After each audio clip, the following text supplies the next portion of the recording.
was like everything was working out. Yeah. And I was building my dream house, or in the process of all that. And it's 13 acres, beautiful home. I had like pictured this home and I built it. Wow. And I'm in the middle of an affair process of building this house. Wow. So imagine building your dream house and then dealing with the demons of that every day. If you want forgiveness, you just ask God to forgive you. And he was like, but if you want healing, then you need to go to the person that you hurt and tell them what you've done. I was so ashamed that the thought of raising my hand in a church and worship, I felt like a hypocrite.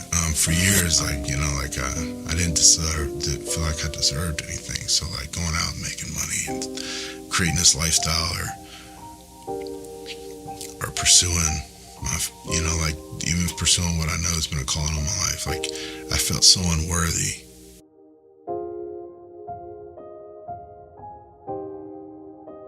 Man, I'm kind of a native of the Mississippi Gulf Coast. My family was, my mom was raised here, just down in Point. People know that she's got the accent. It's a dying breed, but she's definitely. So my whole family's from here. My dad, except for my real dad, he was from Boston, Miami, and was born in Boston but moved to Miami, and then was here in the Air Force. That's how I met my mom. But my parents divorced when I was really young. I was still in diapers. One of my first memories was my dad, my parents separating, and as a kid, man, we were just so blessed. My stepfather ended up being my high school football coach, and but also just one of my just the most incredible people I've ever met. Person I ever met in my life. Just kind. I always, from a little kid, if anyone ever asked me about my dad, I just adored him as a person. Like, if you could just look at somebody and like, this dude is the most innocent person, and that was my stepfather. So he was a big hunter and fisherman. So I grew up learning that from him, and kind of got real locked into sports, because he was a high school football coach and coached ninth grade football at Diablo for 20-something years. I grew up my life in the locker room, and all I wanted to do was be a warrior, and so I kind of grew up in a very competitive world. Sports is really my life, I wasn't raised in church. My family was Catholic. And so all I knew was that, but that never really moved me any different direction. But I was definitely aware as a really young kid that there was a heaven and a hell. And I just didn't understand it all. And I didn't know where I fit into that picture, But when I was probably 12 or 13 years old, I was invited by Brett Jenkins, to a play called Heaven's Gates and Hell's Flames, and it was at Pass Road Baptist, and that was the first time I understood the purpose of the crucifixion, and the purpose and the belief of understanding like the acceptance of the gift of salvation, and I was young, and I was like, because basically the whole thing was kind of like this fear, but it was not saying I even totally agree with the motive, but definitely taught me a lesson sitting in the back, going like, well, if I die tomorrow, I'm going to hell. Yeah, and I ain't trying to have no dude snatch me like the guy in the Ghost movie with Patrick Swayze. You know what I'm talking about?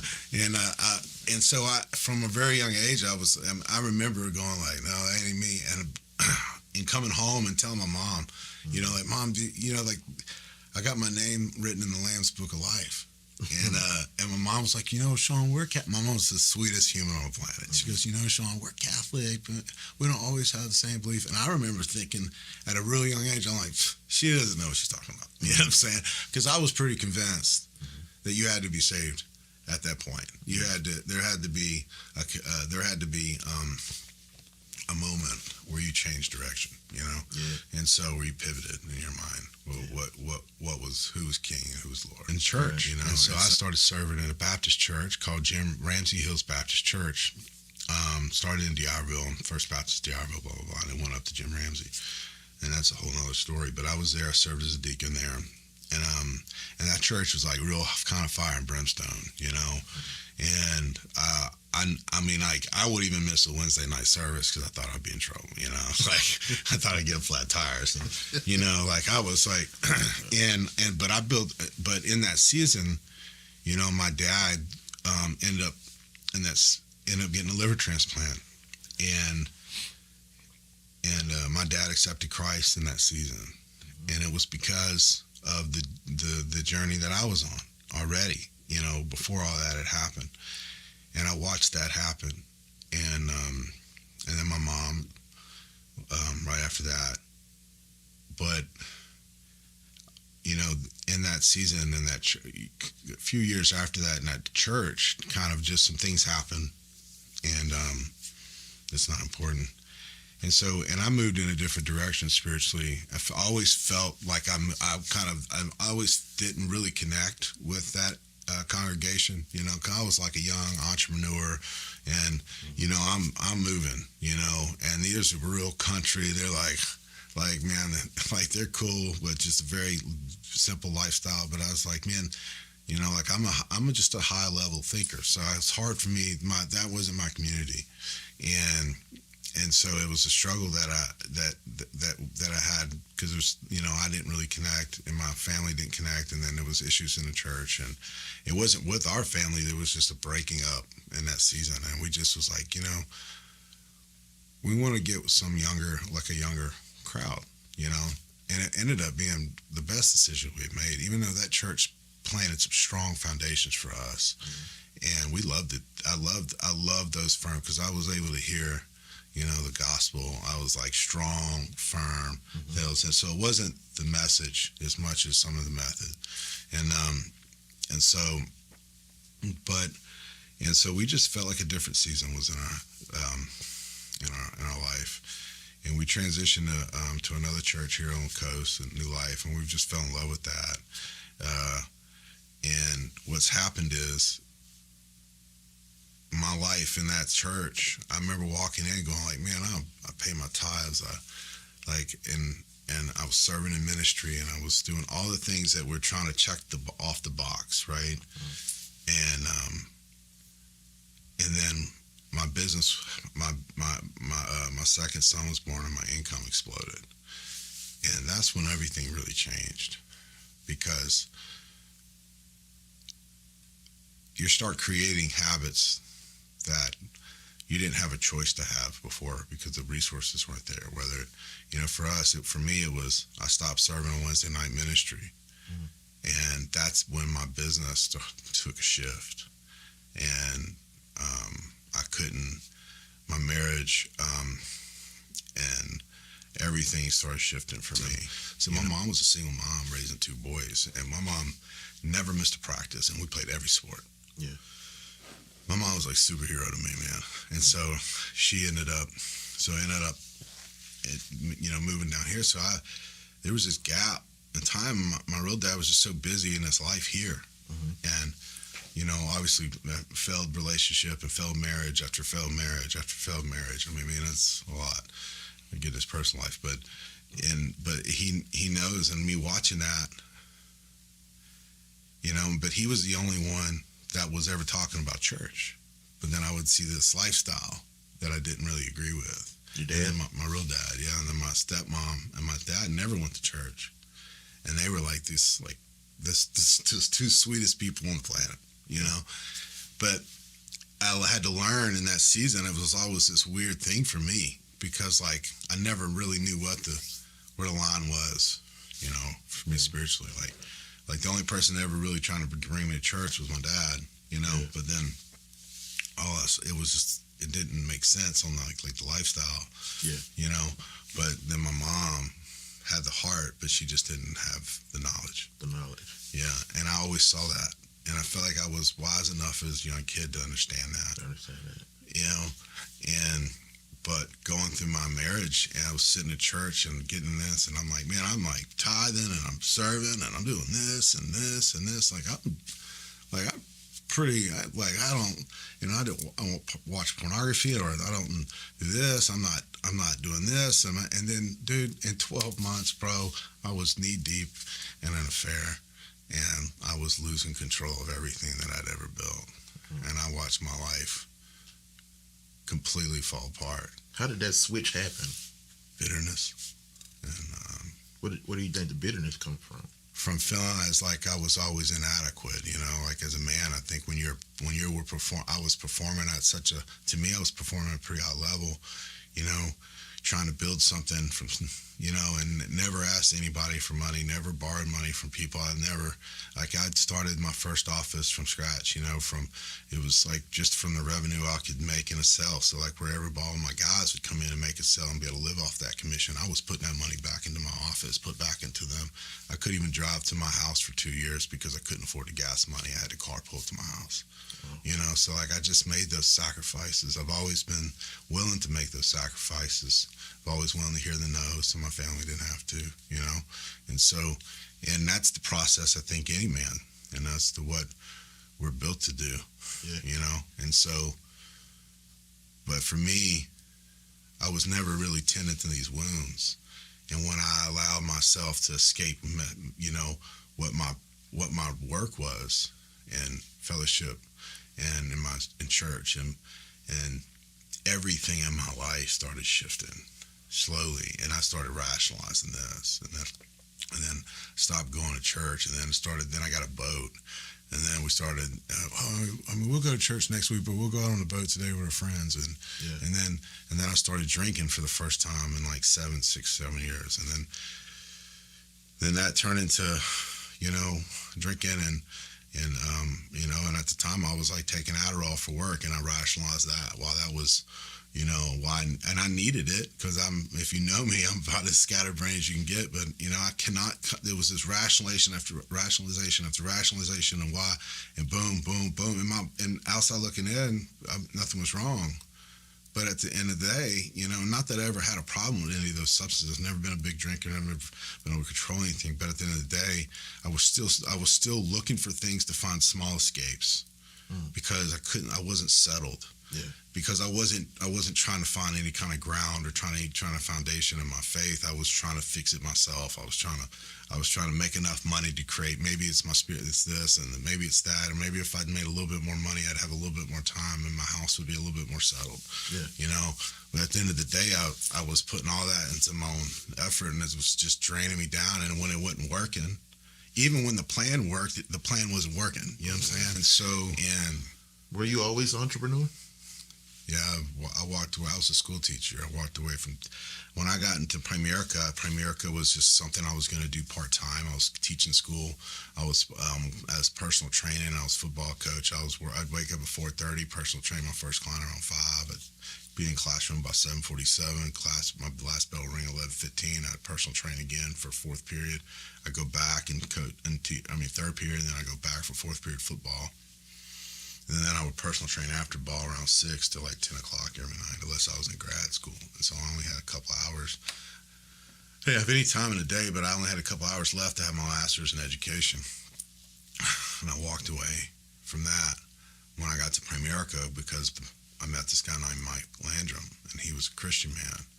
And it was a Thursday, and he called me, and my dad was in the hospital, and I was just really... I knew, like, being in there, I knew in that season at just the right time in my life, because I watched my dad work 30 years in the school system, and he retired off 50% of what he couldn't live off of. And I was like, man, I need to do something different with my life. Yeah. And that's where entrepreneurship came for me. And my real dad was an entrepreneur. He was a hard worker. And I knew my dad was a worker. I was like, I can be a hard worker. I'm going to find my grind, something, And when I found Primerica, I was like, where else can I go get my licenses and financially and get a business and have a blueprint to build my own financial service business right here in my hometown? I won't have to move out way. I don't have to build contracts with these major companies. It's done for me, and I just was like, man, I saw it for what it was.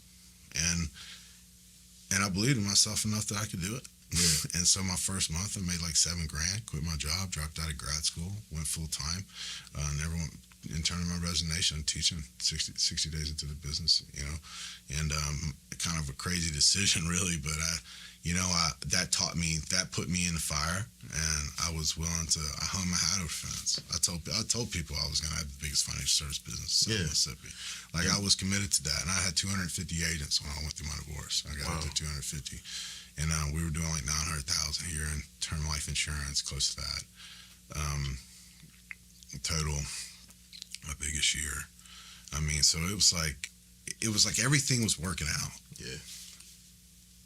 And I was building my dream house, or in the process of all that. And it's 13 acres, beautiful home. I had like pictured this home, and I built it. Wow. And I'm in the middle of a fair process of building this house. Wow. So imagine building your dream house and then dealing with the demons of that every day. It was hard to cope. It's hard to think. I lost some of my best agents in that season. And I lost guys that had a bright future with us. And it was all because I was living a double life. I couldn't, and it was like they could sense that. And I lived with this. And then once all that was done, and I got to a point where I was in a conversation with my pastor, and he just said, when you're free, he didn't even know he was talking to me. He was talking in general, and he just said, if you want forgiveness, you just ask God to forgive you. But he was like, but if you want healing, then you need to go to the person that you hurt and tell them what you've done. And it just hit me like a ton of bricks. And I was like, every day I was crying for months. And I was like struggling. And because it was like I had been in this situation so long, I didn't know how to get out. And I'm like most people. And I didn't want to be in the situation. I just felt like I had no other choice anymore, Yeah. And so I ended up confessing because I couldn't live with it anymore. And it was like this crazy amount of pressure came off me, And then with that process, but then that's really where the story starts. But in that season, after the divorce started, that's when I was so ashamed that the thought of raising my hand in a church and worship, I felt like a hypocrite. I was ashamed of every side of me, so I ran from it. Ran to the nightlife, and whether it was alcohol or marijuana or women. It was like, if I'm going to lose everything, at least I'm going to enjoy my evening.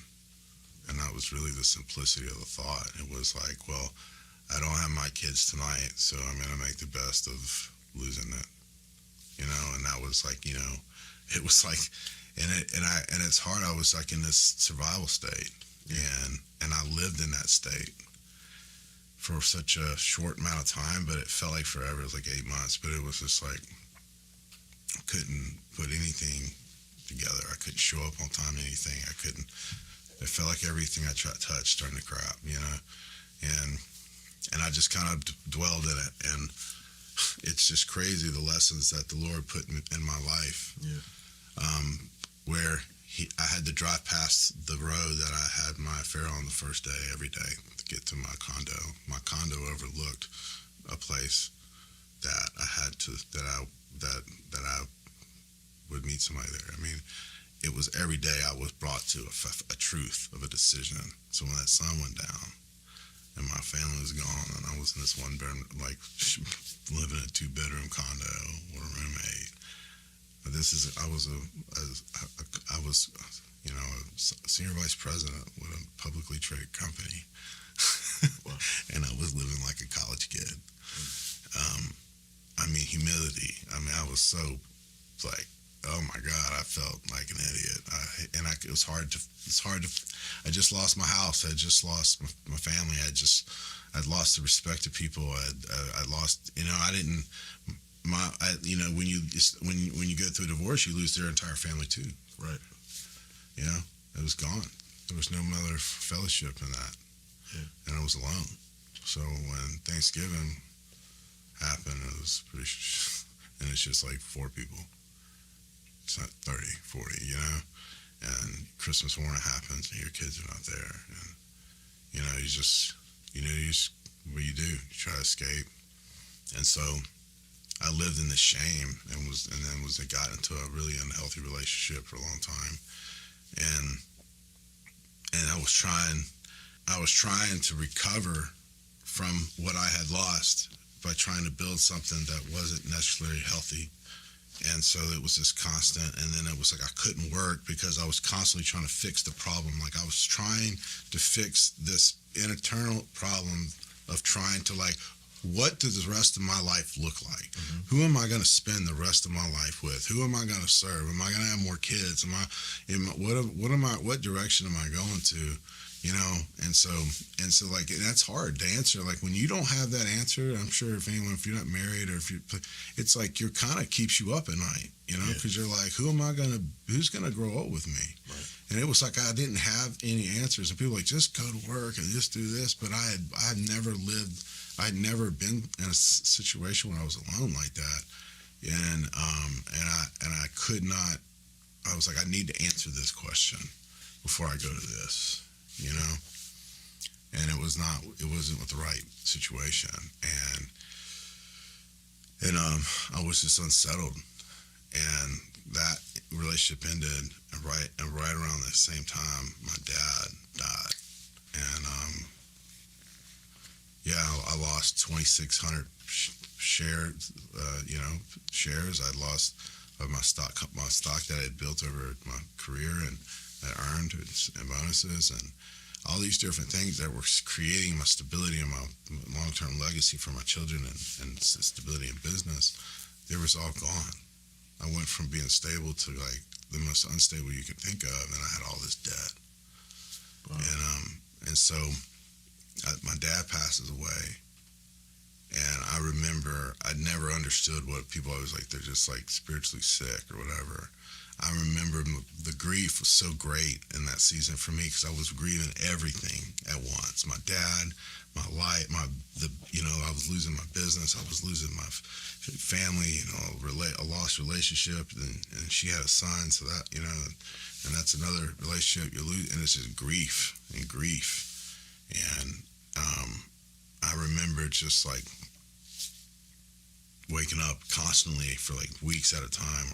I couldn't sleep more than 2 or 3 hours a night, and I would have to take like some kind of cold medicine to fall asleep. I mean, it was not healthy. I was anything to sleep because I gave up.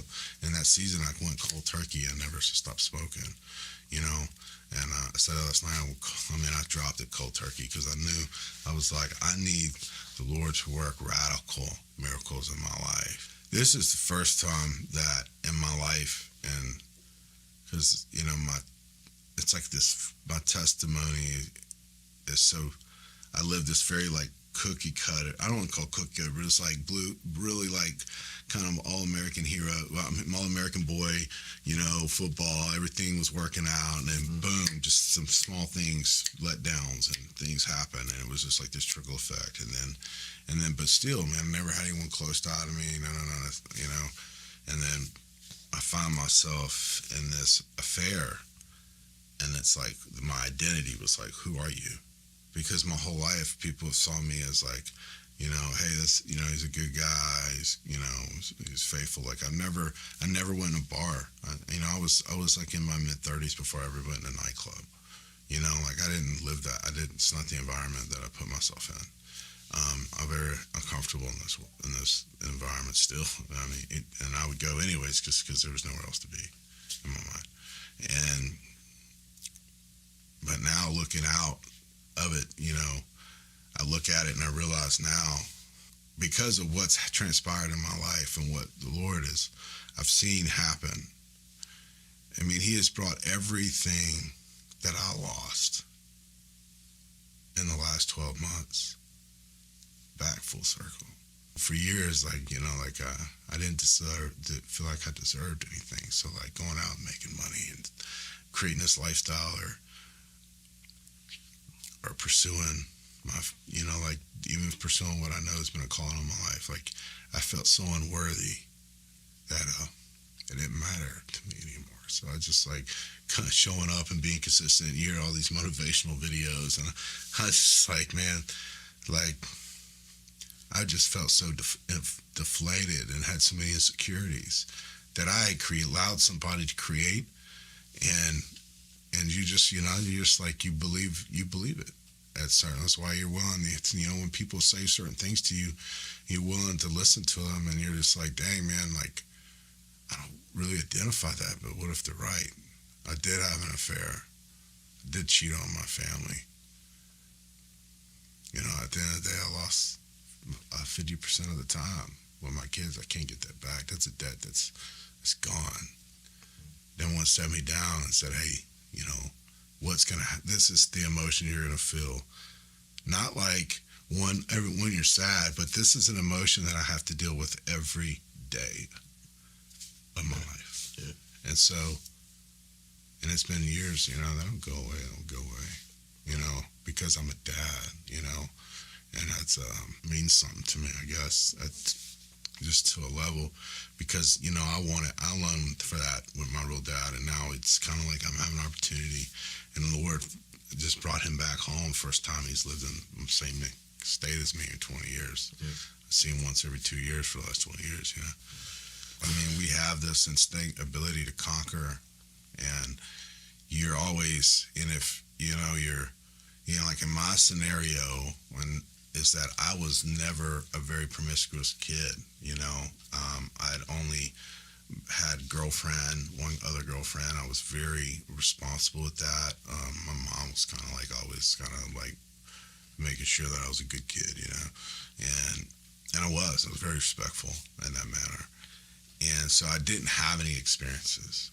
And so what happened is as I got older, and and obviously things, if there's issues in the home or whatever, and you just become disinterested, or maybe whatever the case may be.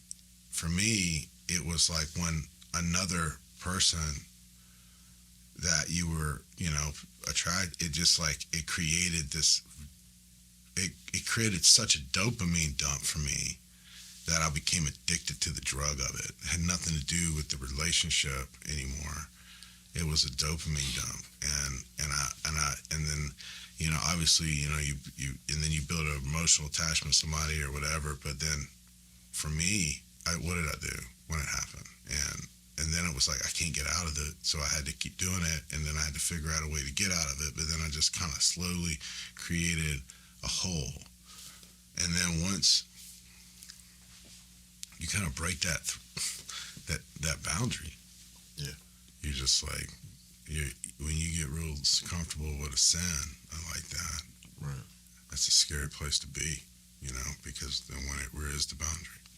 I beat myself up for a long time, so it wasn't like I was sitting there going like, I'm turning away from God, I'm mad at God. Like I never was looking at it like that. Like I always looked at it like I was very ashamed of myself.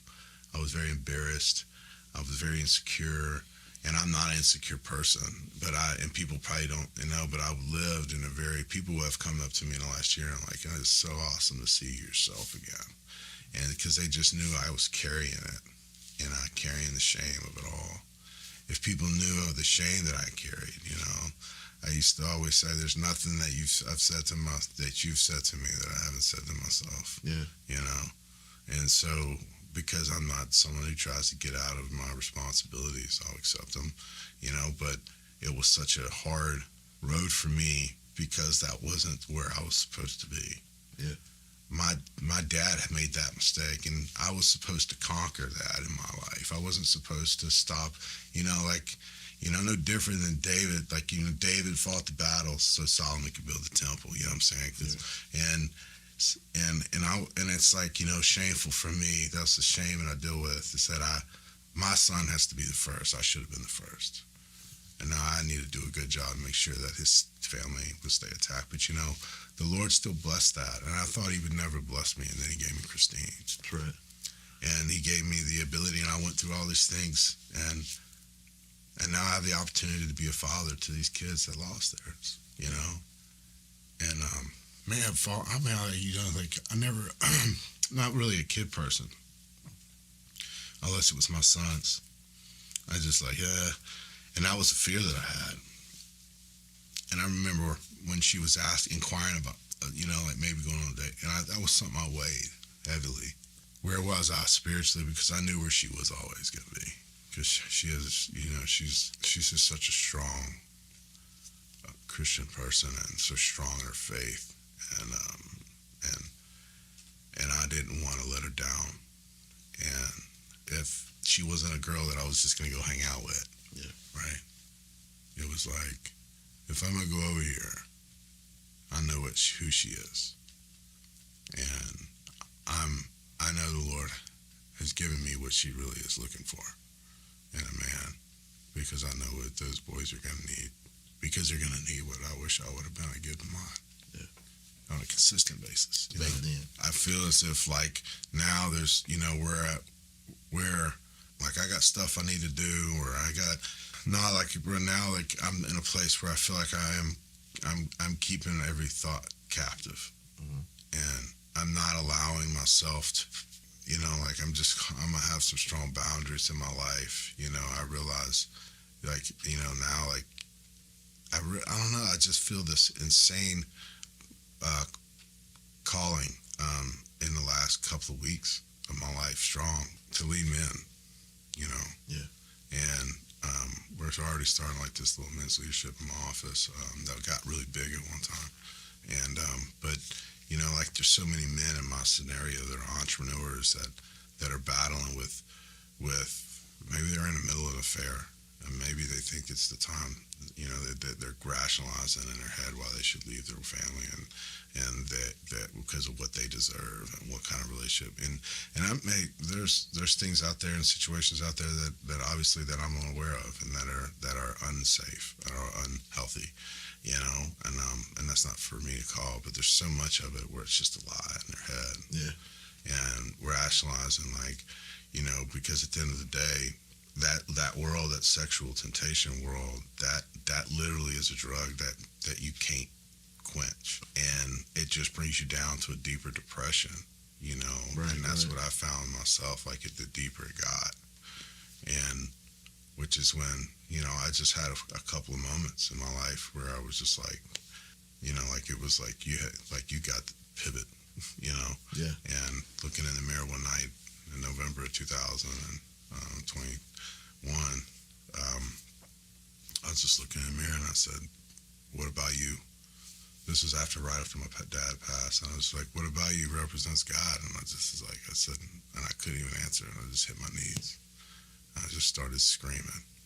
It was like, and I just wanted it all, and that's when I stopped going out, and I stopped smoking, I stopped listening to anything really that didn't bring, and I just more focused. I was reading every day, and boom, boom, boom, and I was really locked in, and then I went back to this relationship thinking like, hey, this is my chance to prove, hey, this is who I really am, right? Mm-hmm. Not this hurt. I'm like, I know that you've seen me in my worst, but the Lord wasn't going to let that relationship work out, no matter how hard I tried. It didn't matter, and I realized that. I was like, this is not where I'm supposed to be.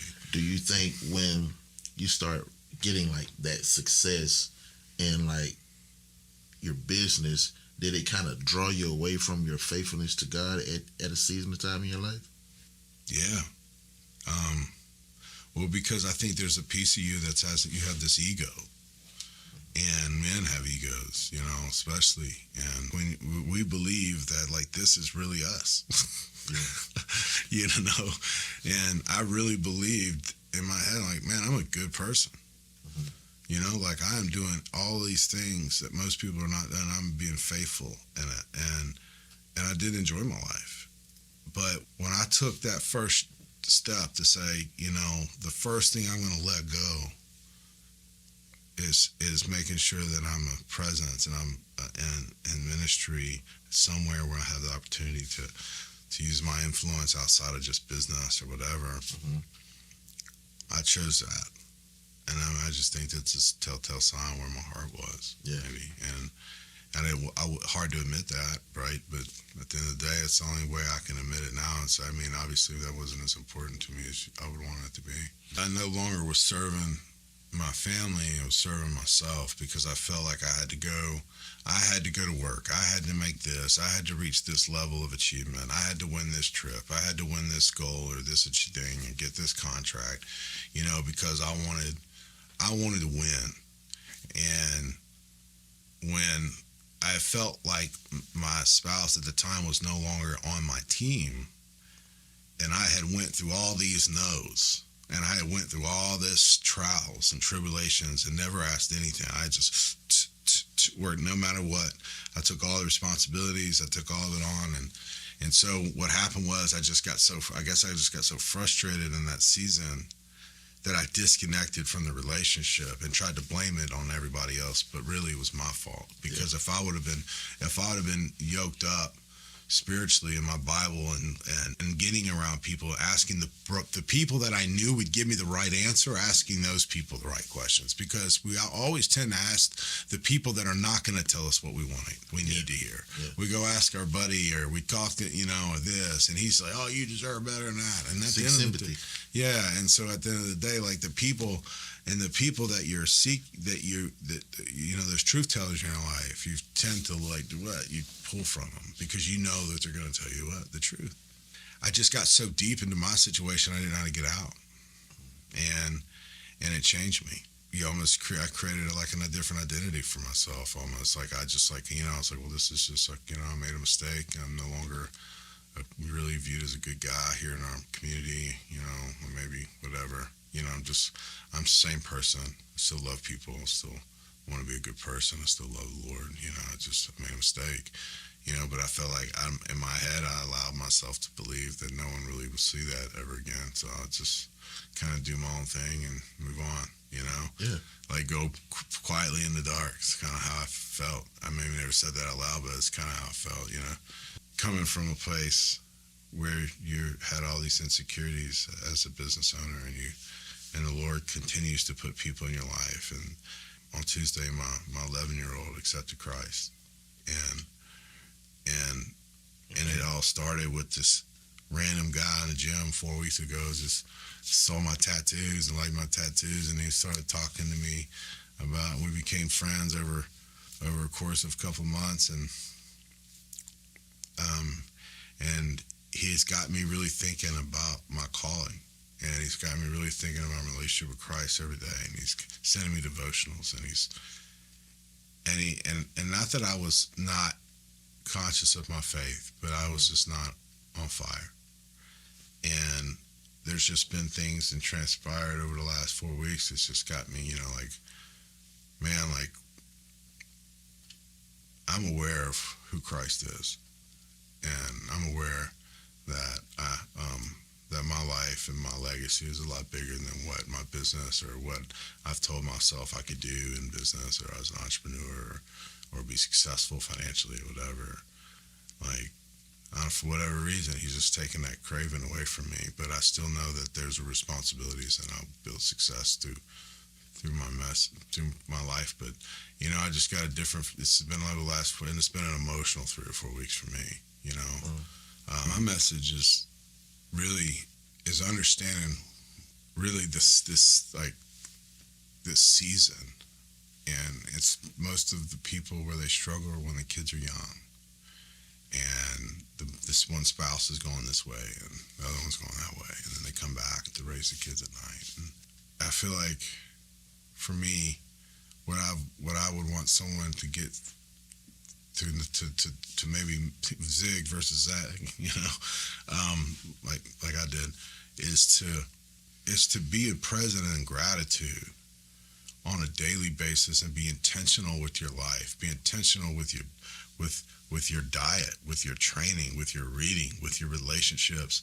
Like so many people, they think the way you do anything is the way you do everything. We have this idea that I can live this lifestyle of undiscipline over here, but then have all these disciplines over here, but they all correlate. Yeah.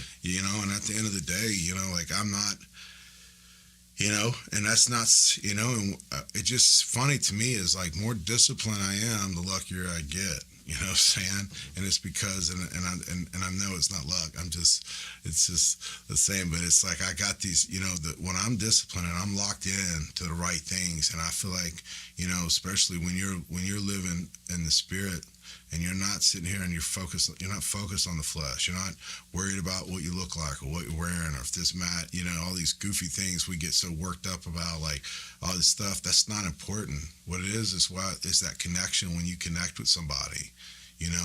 Are you speaking life to them or are you speaking death? When they walk away from you, do you make them feel like they have value? Because most people on this planet, they've been convinced that they're a 5.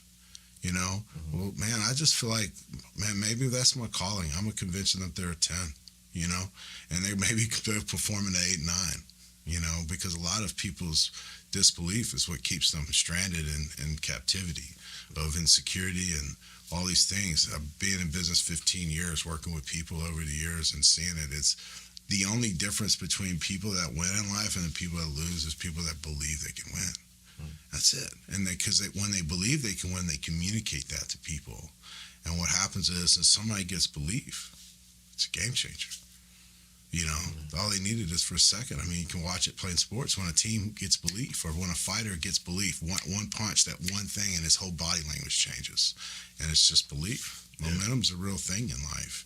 And I believe that we get spiritual momentum, we get financial momentum, we get all kinds of different types of money because it's a behavior. It's a thing it's that if you're focused in every area in your life and not that you're going to be perfect because you'll never be perfect, right? But if you're going, hey, I'm intentional today, and when I'm sitting at the house with the kids, I'm not like playing them with my phone. I'm looking at my son, I'm asking him intentional questions, or hey, like I'm at church and I'm leaving my phone in the car. Because what do I need? Nothing that important, right? Yeah. And like being intentional with all those things, because those are small little habits that become big, to me, outcomes. It's the first thing I ever read in college when I walked in LSU's weight room. It says small things become big things. As we conclude, what does Jesus mean to you? Walking through this last season, when I think about Jesus, I just can't believe that, like after everything, it's like to conceive that type of love, and surrender to that. And for the first time in my life, it's like, man, like I legit deserve to go to hell, but because of this.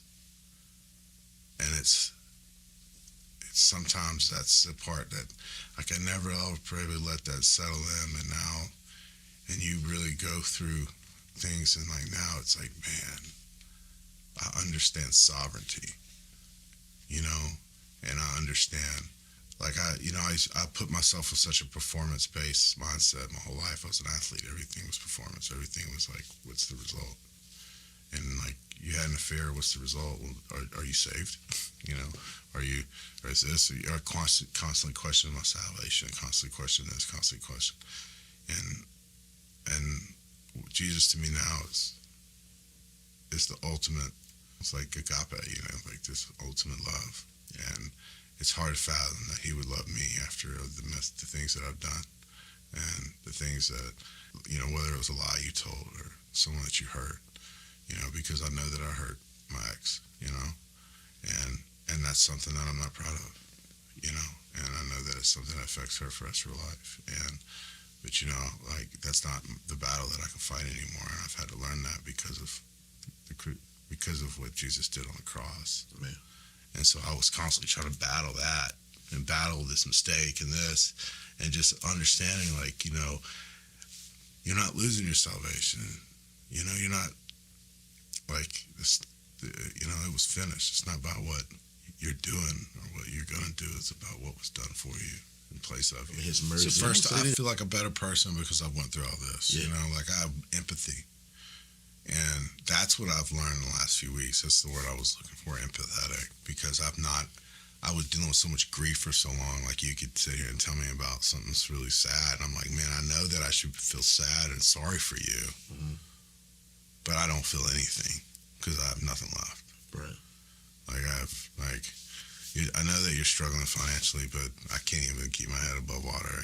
Like I know that you just lost your family, but I have to drive past my dad's office every single day of my life. You know what I'm saying? Like, and that's where I grew up. And he was the head coach of Diarville. I'm like every day, watching it. And you never cross that parking lot without just a piece of you wishing that you'd see his truck. 20 some years. That's what I saw. So it's like. It's just like all these little things, and so I feel like that's the first time that I do. Like it's like I realized, like, man, this season there wasn't like there's going to be so much good. Amen. Brother Sean, I appreciate you coming in and giving your testimony. It was very insightful and very powerful. If you don't mind, take us out with a moment of prayer. Okay. Heavenly Father, just thank you for an opportunity just to meet some new guys and reconnect with some others. I just ask that you just continue to give us discernment, bless this ministry. I don't know all of its platforms, but I ask that you bless each one of them and the people that are involved. I ask that you just continue to sharpen my blade with the right people, and that maybe my story or my message or my failures, but your redemptions create some clarity in someone's walk and relationship with you. I love you, and just appreciate every moment. In Jesus' name, amen. Amen. Appreciate you once again coming in, Brother Sean, telling your testimony. I pray it's really going to be insightful to a lot of young men and more than likely women as well, and seeing God's sovereignty over your life and seeing how He's continued to process you and take and grow you. It's in like His the grace. first time I've ever talked to anybody about it like this, so it's weird. Yeah. I really appreciate you coming in. Till next time, be blessed. Yeah.